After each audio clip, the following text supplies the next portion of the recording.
Texas has been freezing over. Okay. This is a very interesting story on many accounts, and I want to go through it with you guys. So, all right, over here, let's start out with the facts. Okay, so an unprecedented winter storm left 4 million people without power across the state and put nearly half of all Texans under a boil water advisory. Okay, so initial reports from ERCOT, this is the Electric Reliability Council of Texas, which manages the state's power grid, suggested frozen wind turbines were partially to blame. Though ERCOT's report on Sunday said that limited natural gas supplies had also crippled the power grid, many Republican officials seized on frozen wind turbines and solar panels as primary culprits behind the outages. And on Tuesday evening, Texas Governor Abbott, a Republican, told Fox News host Sean Hannity that due to the weather, our wind and our solar got shut down, and they were collectively more than 10% of our power grid, and that thrust Texas into a situation where it was lacking power on a statewide basis. And Dan Crenshaw, another Republican, another GOP congressman, said frozen wind turbines were the major reason for statewide outages. So, okay, look, I want to dispel something very quickly here. So this is very interesting because you've had a lot of Republicans, right, coming out and saying that, okay, well, the reason you had these power outages and the power grid is essentially failing and millions of people, staying in their homes without power, without heating. You have over 50 people that are dead. They're saying that this is because of, renewable energy and it's, wind turbines. No, this is ridiculous. Okay, man, the majority of Texas power grid comes from fossil fuels. Let's get that straight, first of all. Okay. And just to cut the story short, this is all because of corporate greed.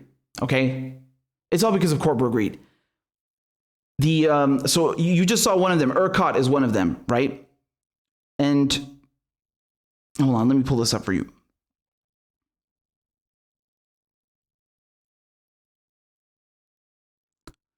So you have two power companies in Texas that have, throughout the years, privatized the system, right? Monopolized it. It's deregulated. And since 2011, they were warned that, you have to winterize the system. It needs to be winterized. What does that mean? That means you have to put in protections so that if you have a storm like the one that just occurred, you're not going to end up with spikes in the power grid. You're not going to end up with people being, what's the verb I'm looking for again? Triggered off? I'm not sure if that's the correct term or verbiage, but you're not going to end up with tons of people losing power because you have put in place systems to make sure this doesn't happen. Okay. And they didn't want to do that. Why? Because they wanted to cut costs, right? I mean, the first thing that I thought of when I saw that, I thought of Grenfell Towers in the UK, right? They use these aluminium framings instead to save like 800,000 pounds in the construction of the building. And then you had a fire and, the entire apartment building caught on fire and you had dozens of people burned alive. They just died, carbon dioxide poisoning or just from the fumes and being burned. It's horrible, and they have a whole inquiry going on right now in the UK. I mean, it's just capitalist greed. That's what it comes down to. And it's horrendous. And so at the same time, just to show you what Ted Cruz has been doing, all right? Ted Cruz is going on holiday. He's going on vacation. He went to Cancun in Mexico, right? I mean, this is absurd. You're the senator of a state that's, with millions of people that lost power and you're going on vacation. What is that? Who told him, who on his staff told him this would be a good idea? Honestly, look at this. What a clown. What a clown. Also, I found this on Twitter. This is hilarious. But you know what it reminded me of? It reminded me of Bush during Katrina. Of course, that's on a far larger scale, obviously. But, this was staged. So if you remember back then, Bush took this photograph while he was aboard Air Force One, and he's just looking down. They thought it would be a good idea, a good photo op, and it turned out to be a complete.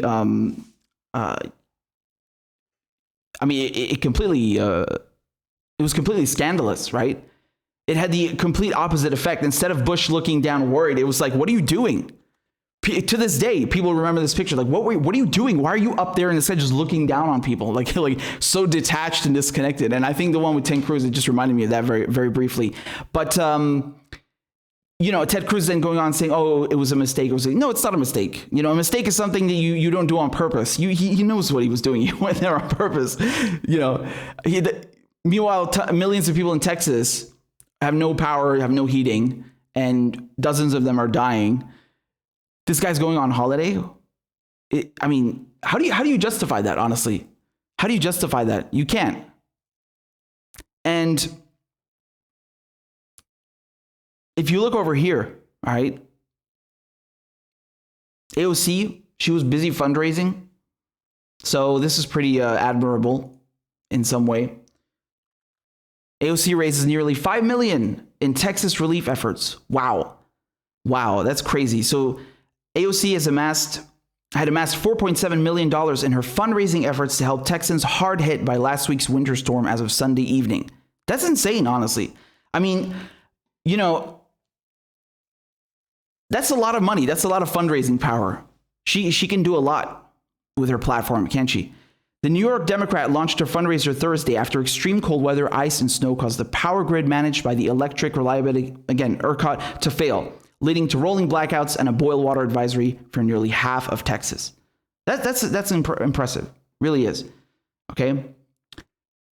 And on Friday, the Congresswoman said she would fly to Houston to join Democratic Texas Representative Garcia to distribute supplies.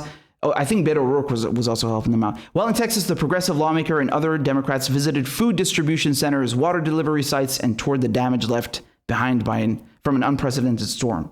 Now, look, man, I want to just make something clear.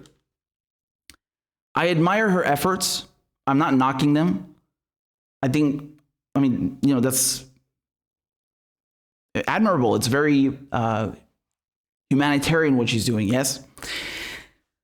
Why is it coming to that, though? That's what I want to understand. Why is it coming to this? Why is it coming to the point where you have to fundraise to help other people for a disaster? I mean, shouldn't the government be taking care of that? No? Shouldn't the government be doing this? I mean, you have to think this is the richest country on earth, right? Or the wealthiest, shall we say. They have a lot of debt as well. But, you know, this is the world's foremost superpower or hyperpower post-Cold War, right? Why does a congresswoman have to fly out and do the president's job? Why isn't she criticizing Biden? Because she's been criticizing Ted Cruz, and justifiably so, rightfully so, right? I don't think anyone has any disagreements there. But why is a congresswoman from New York having to do all this heavy lifting? Can someone explain that to me? Doesn't that seem a bit odd? Doesn't seem a bit odd? It's embarrassing, frankly. You know, you look at other countries when they have floods, when they have other natural disasters, you know, the army comes in. The army comes in and they help out and take care of the disaster relief. There's no fundraising going on, right? I mean, this is akin to people, you know, doing GoFundMes to take care of their health insurance bills. I mean, it's like, yeah, okay, great. It's nice that people are pitching in, but it shouldn't have to come to that, right? This is archaic in many ways, is it not? And oh, by the way, here's another picture of Ted Cruz in case you were really hell-bent on seeing him flying away and disappearing. But this is weird, you know. I'm not sure people recognize that. That's not normal. Okay, so while AOC, what she's doing is great, I respect it, I admire it. I think, again, it's a testament to what she can do with her platform. She shouldn't have to, because the government should be taking care of this. Why isn't she giving any heat to Biden? Why did it take him several days to declare, a major disaster in Texas? Isn't that weird? I have the article from the BBC over here, right? So, again, President Biden declares major disaster, right? That opens up FEMA funding, etc. I mean, I just don't see it. I really don't see it. We keep hearing how, you know, capitalist countries, yes, capitalist countries, first world countries, developed countries, they can manage everything better. What is this? What is this? We're in 2021. I feel like we have the resources, we have the know-how, we have the knowledge, we have the power to avoid these kinds of things. No. Also, I recall Joe Biden following in Trump's footsteps and selling off millions in barrels of oil stolen from Iran, stolen from Syria. Where did those millions go? Well, they tell us it's for a fund for, victims of terrorism or of state-sponsored terrorism. Okay, so you stole all that oil. Why don't you use it for this? No, that's not an option. You don't have any money. You have to rely on fundraising. What is going on here? It's really embarrassing. I mean, can we? I think we all agree on that. And it's really weird also seeing. I think AOC tweeted something along the lines of. The power cuts in Texas, this is what happens when you don't adopt a Green New Deal, okay? And you've been seeing comments like this from Democrats and people all over social media. Look, this is just one example. People get the public safety and public services they want and deserve through their choices at the ballot box. Then they have to live and suffer or die with those choices. And there was another one also along the lines of, hey, who else is living in a blue state and still has their lights on and heating? Raise your hand. Why would you say that? Like, what kind of logic is that? Like, everyone who lives in the South or someone who lives in a red state deserves to die because, they just happen to live in a red state? What? I mean, you're not going to win over many Republicans with that logic, are you? Also, I think this is a flawed logic, and it kind of misses the point because... saying, oh, this is because they don't adopt a Green New Deal. Dude, even if the two utility companies that control the power grid in Texas had 100% renewable energy, okay? 100%, not just, 10%. If they were corrupt, and they are, and they didn't winterize the system to prepare it for this kind of disaster, you would still end up with power cuts. Why? Because corruption, because capitalist greed. So, whether the energy is renewable or not is not really the point here. The point is corruption, greed. That's the real main point here. Okay. And of course, you can argue why renewables will probably be better in such and such situation. Yeah, sure. I'm sure there are benefits to it in perhaps a disaster situation. But in general, if you cut costs, renewable or not, you're going to end up with this, right? You're going to end up killing people. If you deregulate and privatize, you're going to end up with this. And of course, you hear Republicans mostly, right? You hear again, they're all on the right, but for mainstream American political discourse, for the moment now, we'll say on the right, arguing that, oh, look, when you privatize, it's so much better because the government is too incompetent, they don't know how to handle things. What do you call this? I mean, this is incompetence at best. It's corruption. It's greed. Is this any better? There's a family that have filed a $100 million lawsuit now because their boy froze to death the other day because of these blackouts, right? So here we go. This is from ABC. Family of 11-year-old boy who died in Texas deep freeze files $100 million lawsuit against power companies.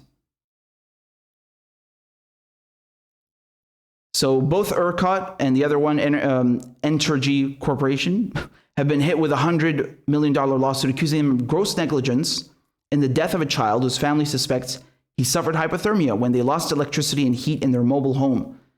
The mother of 11-year-old Christian Pineda filed the wrongful death lawsuit in Jefferson County, alleging the utility giants put profits over the welfare of people by ignoring previous recommendations to winterize its power grid, which sustained an epic failure last week and left more than 4 million customers without heat and electricity as temperatures in some parts of the state plunged to single digits.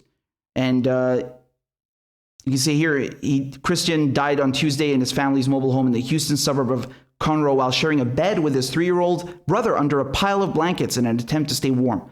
I mean, that's horrific, right? That's absolutely, that's beyond tragic. And horrible, and could have been completely avoided, right? Could have been completely avoided. So, I mean, this is disgusting, honestly. This is horrible. This is horrific. And, you know, I think you really have to focus on the corruption here, this mentality, this capitalist mentality. Oh, where can we cut corners? Where can we cut costs? And they get away with it, of course, right? Of course they'll get away with it. To them, the idea is that, well, if we can cut costs and we get sued for cutting costs, and, you know, people end up dying or you know, suffering tremendous loss, and we can still make a profit, then it's worth it to them. So they'll break the law knowing full well they could get fined and still, you know, still have a good, decent profit margin, and they'll do it anyway. I mean, that's beyond deregulation. This is flat out. These are crooks. These are crooks, plain and simple, right?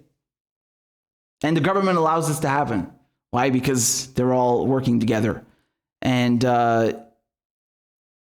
know, it's just, you have to watch out, because Democrats, they really want you to focus on Ted Cruz at the moment.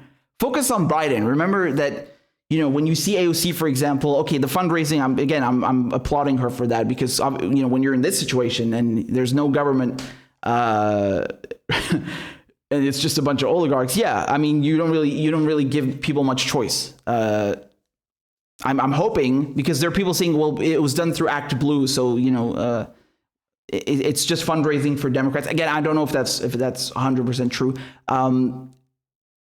You do see her on the ground nonetheless, but, you know, my point here is that it's also in a way meant to make Ted Cruz look bad, right? Because she's still saying, look, I'm here. Why hasn't he resigned like we asked him 2 weeks ago? Oh my God, he tried to get me killed. She has a beef with him. Do you understand? She has a beef with him. But nonetheless, you should pay more attention to Biden's response, right? Because remember what Trump did with Puerto Rico, right? Remember Bush with Katrina? So you shouldn't limit criticism towards Biden because, you know, he has a D next to his name and because he's a Democrat. No, I also think this is atrocious what's going on, right? I don't think that this is an adequate response. I think it's quite embarrassing for a so-called first world country. This should not be happening anywhere, but least of all in a country that, you know, touts itself, that boasts that it is the most advanced and it has, you know, the best infrastructure and it has all of the resources, and it really does have a lot of resources, more than other countries, other nations combined. Yes. So this is unacceptable, and you should not tolerate it for 1 second. This could have been completely avoided. And last point that I would make, which is which I've completely forgot, but yeah, you know, the infrastructure in the United States has been crumbling for decades, right? This is not something that is just this is not something just to do with Texas. This is just in general, right?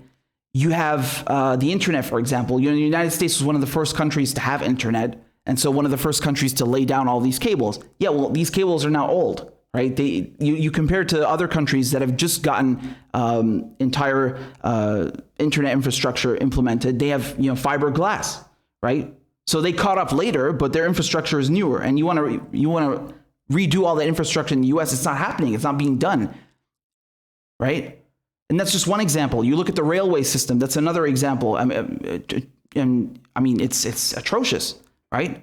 You could say the same thing for the UK, by the way. I mean, just look at France with the TGV, just look at Japan with the bullet train, and then compare that to the UK, which I mean, they've taken like a decade just to make their minds up about, you know, a high speed rail between London and Birmingham. What is that? That's not just incompetence, it's corruption. And so the same can be said for the United States, right? It's not just with the power grid. This is also the case with, again, rail, with internet, and so much more. And, you know, Bernie Sanders will always talk about our crumbling infrastructure. Yeah, we'll do something about it, right? You're going to have the Democrats now control the White House, the Senate. Let's see what they do about it. To me, this is a half-assed response to a disaster. And, you know, if AOC was really serious, she would also be criticizing Biden, right? This is unacceptable. This is ridiculous. There you go. And, you know, it's absurd that people have to donate to help, but